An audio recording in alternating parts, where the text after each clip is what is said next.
Hello, I'm Brad Billings, and this is my 2006 Volkswagen Jetta TDI. This was my capstone project for my graduating year, and my plan for the car was to take it from its very poor state to what it is today. Still needs a little bit of work, but I'll put lots of love into it. So today I'm going to be taking you for a little look around the car to show some of the stuff I've done. We start off with my to-do list. As you can see, there's still a few things that I need to work on, but most of them have been fixed. So to start, take you over here. I've got also, this is all the equipment that I've used for my car. So I've got a vacuum pump to test my turbo actuator.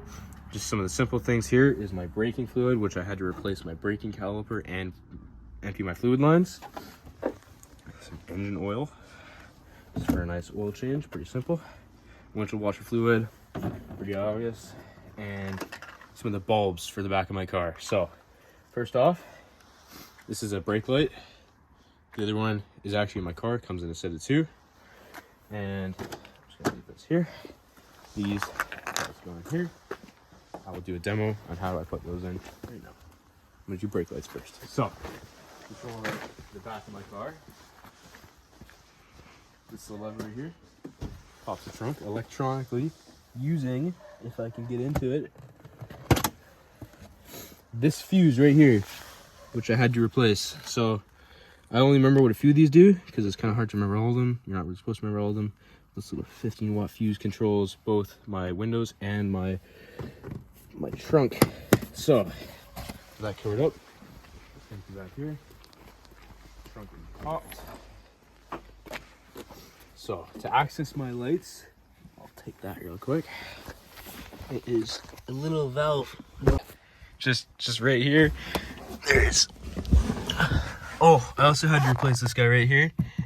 That's little internal lighting, so I can take a look where my brake lines are. So, not lines, sorry, brake electronics. So, as you can see, this little blue switch pops out, and the whole light actually comes out the back. Just like that. Okay, where are we at now? All of these lights did not work when I bought the car. Those are simple replacements. They actually just pop out, and it's a really easy to get little bulb that I put in there. All right, now for the brake calipers that I did. It was this wheel. So, okay, first off, as we can see over here, sorry, just gonna do a roundabout here. These brakes, I'm not sure if you can see on camera, they look a little bit older, a little bit rusted. Come back here. This one, it's all shiny and brand new. So that whole caliper system had to come off. I had to take all the wheels off the car, jack it up in the shop, and place that little guy, empty the fluid lines. That was a few days of work. So what I had to do was take the line off, block it, pump the brakes, and I had to clear all the fluids from my lines. I would do a demo for that, but that would probably be a whole project in itself. Okay.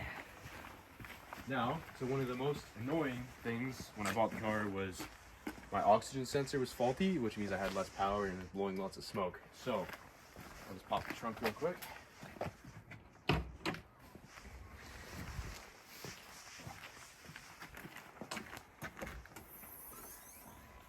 Voila. Another issue that I had when I bought the car was this whole grille was cracked and damaged because the old driver hit a pole with it. So all fixed. Okay, so actually, you know what, Chloe? Can you stick your camera in there? I'm gonna show thing. When I turn my car off, you should be able to hear one of the valves I replaced. That's the turbo actuator getting to work. It does a little close-off system. All done. So, pop this. Take this off. Still nice and toasty from when I was driving earlier. Back here, I'm not gonna reach down because it's really hot right now. This wire connects to the back of my engine where the exhaust comes out. It measures the oxygen percentage. So what that does is tells the computer how much air it needs because this car has a turbo, it's not naturally aspirated. It tells this guy to open more or close more, which allows my turbo, which is down in here, you won't be able to see it on the camera, tells that how much pressure to build up, which is probably another whole system in itself. But this connects here, shoots back there, and goes into kind of this area, but further back in my car. This is yet another fuse box in my car. Pretty simple. Close that up. Another replacement I had to make early on was a new battery. Alright, now I will demo how I stopped my car from leaking oil and where I made the oil change. Alright, when I bought the car, the guy didn't really care about it. It was in really poor condition and unloved. I love my car, so I had to fix that. This is the oil that's been on the ground. I've been working to get it out, but none of it's new. This is all when I first bought the car. This I bought from the shop at school. Goes on this guy right here. There's one on the top and the bottom. This is my oil filter, and it's also what I had to change when I did my oil change. So this goes right on here, hooks on there, and the oil was actually, since it's so high pressure, there was a seal in there that was broken, and it was squirting out oil there when it was either driving or just finished driving when the pressure is the highest. And to do an oil change, this is gonna be kind of hard to twist. I might not be able to do that right now. No, I got it. That's where we're putting the oil. As you can see, lots of good stuff in there. Just do that. That's a little bit difficult. Okay, that's all done. While I'm in the engine bay, I am also going to show how I did my windshield washer. Another issue that I had when I bought the car was I had to flush the valve system for my windshield washer fluid. Wasn't that big of a deal. Just had to use pumps are up here and here. I don't really need to see those, but windshield washer fluid goes in there. Flush the system a few times. It's like $3 for a full set. So I bought some new fluid and just flushed it with water. I kept the hose in here while I shot it out there. Both motors are both good. Not an issue. Easy to fix. Another issue that I had, this one did take a while to fix because these parts are very specific, and these are the only thing that hold, these little rubber things are the only ones that hold that engine cover on.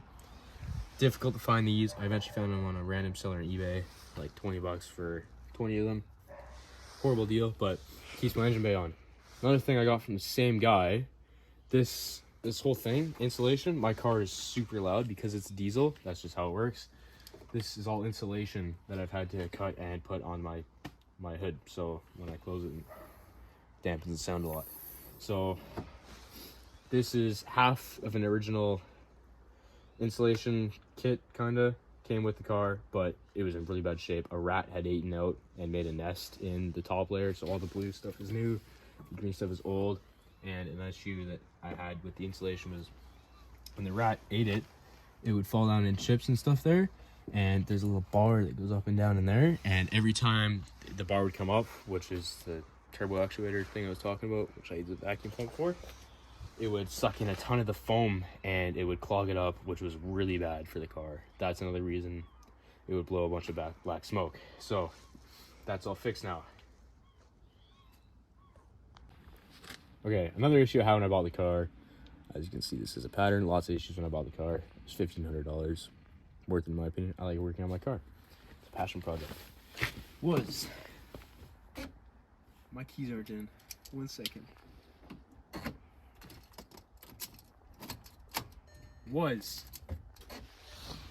My windshield, my sunroof was broken, and that was because there's two little tracks on the side here.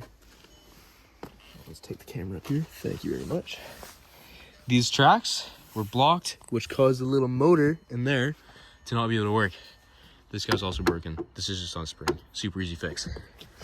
Well, the tracks clogged were not an easy fix, but spring was. So now that guy works nice. Goes all the way back, nice and quickly. Well, at least quickly enough for the sunroof. And goes the other way too. Nice and useful.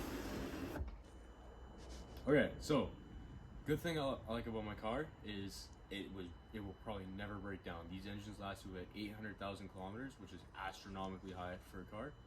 My car is at 270,000, and it still starts beautifully. I'll do a quick demo of that.